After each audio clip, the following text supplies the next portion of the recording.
Hello everyone, this is Sanjeev from Sanjeev campus. मैं इस video में हिंदी भाषा और साहित्य का इसका टॉप 5 यहाँ पे इम्पोर्टेंट क्वेश्चन को डिस्कस किया हूँ, जो आपके एग्जाम का पैटर्न है, जो आपके एग्जाम में आएगा। तो चलिए वीडियो को स्टार्ट करते हैं। पहला क्वेश्चन देखते हैं, अवधी भाषा का विकास व रचनाएं। यहाँ पे अवधी भाषा के बारे में दिया गया है। अवधि यहाँ पे देख लीजिएगा, आप लोग वीडियो को पॉज करके। यहाँ पे अवधि की प्रसिद्ध रचनाएं दिया गया है। किस काल में किसने कौन सा रचना किया था, तो इसको आप लोग इसको भी जरूर याद कर लीजिएगा, आपके एग्जाम के लिए बेहतरीन होगा। और तुलसीदास के बारे में आप लोग जरूर पढ़िएगा। अवध में ये ज़्यादा फेमस थे अवधि के समय में।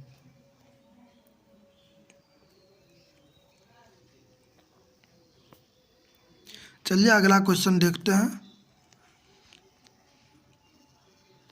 अगला क्वेश्चन है, कबीर एक समाज सुधारक कवि है, वर्णन करें। कबीर के बारे में आप लोग ने सुना होगा, अगर नहीं सुना है तो इस वीडियो में आप लोग को समझ आ जाएगा। कबीर एक समाज सुधारक कवि है, वर्णन करें। कबीर के उद्भव काल की सामाजिक, धार्मिक, राजनीतिक और साहित्यिक परिस्थितियों का अवलोकन इस दृष्टि से उपयोगी सिद्ध होगा। तो इसके बारे में आपको पूरा दिया गया है। यह एक बहुत ही अच्छा, ये एक बहुत अच्छे कवि थे।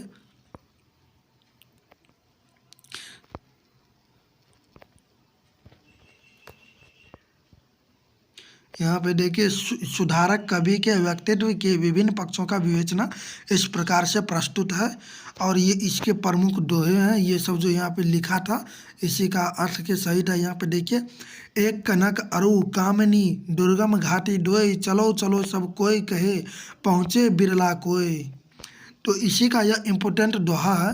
तो यहाँ पे आप लोग यह पढ़ लीजिएगा, यह आपके लिए बेहतर साबित होगा। देखिए, साईं के सब जीव हैं किरी कुंजर दोय, जाति पाति पूछे नहीं, कोई हरि को भजे सो हरि को होय। अगला, जो तू बांभन बांभनी जाया, और रहा क्यों नहीं आया, बकरी पाती खात है ताकि कारी खाल, जो नर बकरी खात है जिनको कौन हवाल।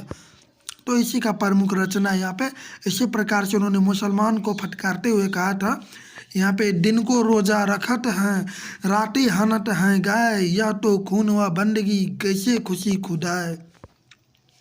अरे इन दो राना पाई, हिंदुन की हिंदुआई देखी तुर्कन की तुर्काई, कथन मीठी खांड सी करनी सो विष होए, कथनी तजी करनी करे विश्व अमृत होए।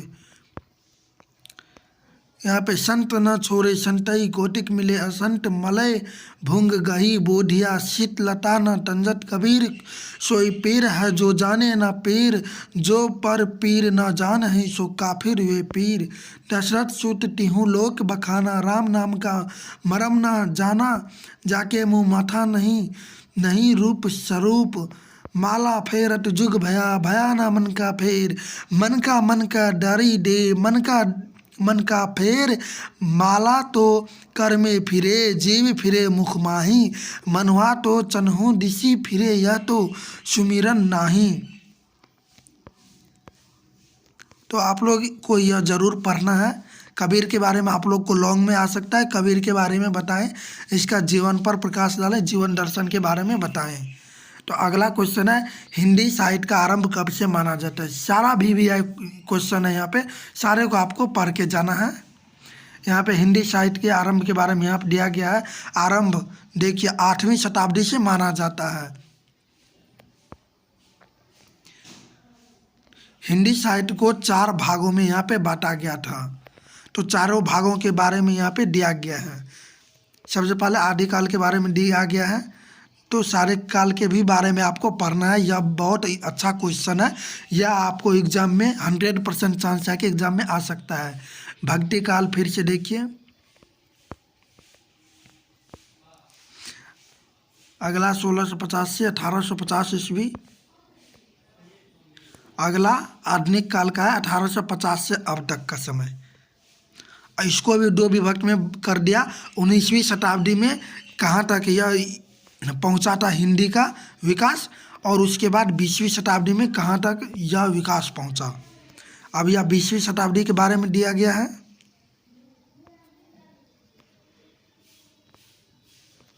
तो चलिए अगला देखते हैं, अगला कौन सा क्वेश्चन है। अगला है राजभाषा और राष्ट्रभाषा भाषा में क्या अंतर है। दोनों में डिफरेंस कर रहा है कहने के लिए, राजभाषा क्या है और राष्ट्रभाषा क्या है।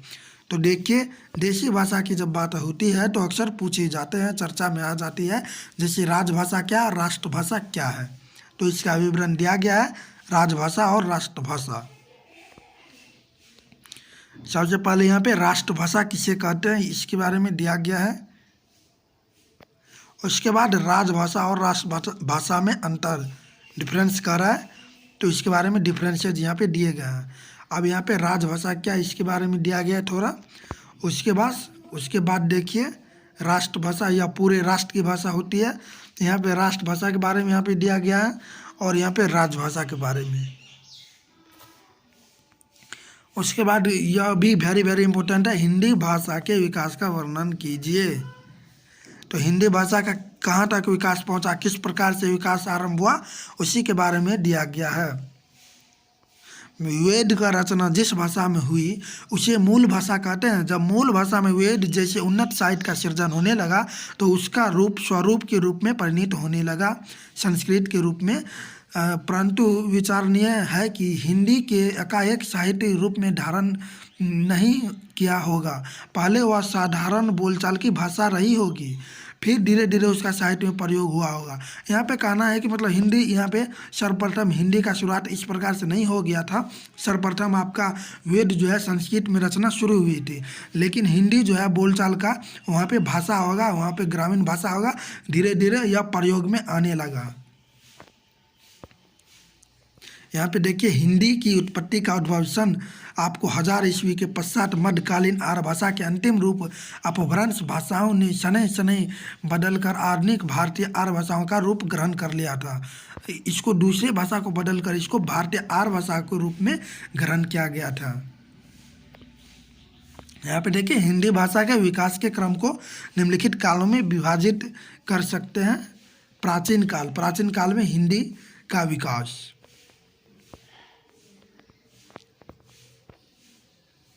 उसके बाद मध्यकाल में हिंदी का विकास किस प्रकार से हुआ था और कहाँ तक हुआ था। आधुनिक काल में हिंदी का विकास 19वीं शताब्दी तक कविता की भाषा ब्रज भाषा रही एवं गद्य की भाषा खड़ी बोली रही। 20वीं शताब्दी के आते आते खड़ी बोली गद्य पद दोनों की साहित्यिक भाषा बन गई। अब निष्कर्ष क्या रहा है, जैसे आप लोग भी क्वेश्चन का आंसर यहाँ पे लिखिएगा ना, तो आपको नीचे में जो है यहाँ पे आपको इसी प्रकार से आपको निष्कर्ष डालना है और 4 to 5 लाइन आपको वहाँ पे डिस्कस करना है। उसी के बारे में जो ऊपर में आप लोग लिखे होंगे ना हेडलाइन, तो उसी में से आपको कुछ यहाँ पे 4 से 5 पंक्ति आपको जो वेरी वेरी इंपॉर्टेंट है वो आपको लिखना है। तो आपको ये कैसे यह क्वेश्चन का आंसर मिल सकता है, क्वेश्चन कहाँ से आपको मिलेगा, तो चलिए मैं आपको दिखाता हूँ क्वेश्चन आप लोग कहाँ से ले लीजिएगा। तो मैं यहाँ पे डिस्क्रिप्शन में जो लिंक दूंगा उस पर क्लिक करने के बाद आपका इंटरफेस इस प्रकार का रहेगा। फ्रंट इंटरफेस यह संजीव कैंपस का ऑफिशियल साइट है। इसके बाद 3 डॉट पे क्लिक करते ही आपको हिंदी भाषा व साहित्य का यहाँ पे दिया गया है, इस पर क्लिक कीजिएगा तो आपको क्वेश्चन और आंसर साथ में ही मिल जाएगा। यह क्वेश्चन आपका 5 क्वेश्चन दिया गया है और क्वेश्चन के ऊपर क्लिक करने के बाद आपको आंसर का पेज खुल जाएगा।